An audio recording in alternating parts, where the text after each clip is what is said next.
በዓሉን አስመልክቶ ቅርጫ የገቡ ባለስልጣኖች በስጋ መደብ ላይ መሬት ተከፋፈሉ።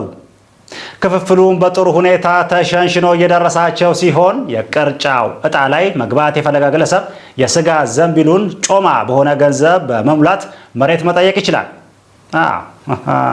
መሬት ለበዓል ብቻ ሳይሆን ለአዘቦትም የሚበላ ነገር ሲሆን እንደሚታወቀው ከዚህ በፊት የነበሩት የመሬት ባለቤቶች ለቅርጫው ልማት ቅንጥብጣቢ ተጥሎላቸዋል።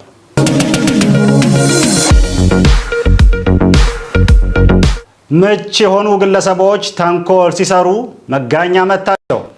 ምቾቹ በምቾት ሆነው የሰው ሕይወት ሲመቱና ሲያምታቱ የነበረ ሲሆን እንደለመዱት በጠዋት ተነስተው ቀደም ሲሉ መጋኛ ቀደማቸው።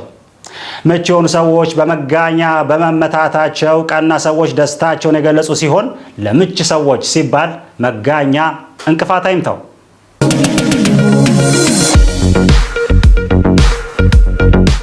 ተመልሰናል።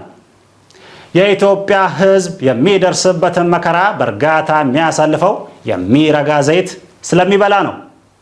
የሚረጋ ዘይት ከሸማቾች ሱቅ እስካልጠፋ ድረስ የህዝቡ ማጎንበስ የሚጠበቅ ነው እየተባለ ሲሆን ህብረተሰቡ በመጣ በሄደው ሁሉ እንዳይረገጥ የሚረጋውን ትቶ የሚረገጠውን ዘይት መብላት ቢጀምር ረግጠው የሚያስተዳድሩትን ረግጦ ማባረር አያቅተው።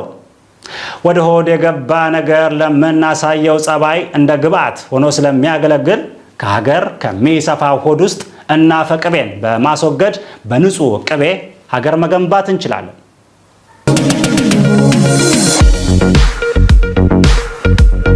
የገና ቀን ልጅ የወለደው ግለሰብ የገና አባት ተባለ። በሌላ አቅጣጫ ደግሞ ሁልጊዜ ለልጆቹ እንጀራ ገዝቶ የሚገባው አባት እንጀራ አባት ብለው የጠሩት ልጆቹ ላይ የተናደደው አባት በእንጀራ ጠርዝ እናታቸውን በሞጋት ልጆቹን በእንጀራ እናት እያሳደገ ነው። ይገርም ነው።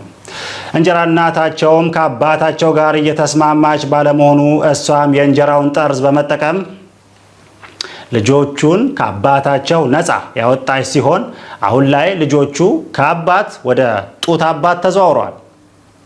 ይህንንም ዝውውር ከዳር ሆኖ ሲመለከት የነበረው የአይን አባታቸው ነው ተብሏል።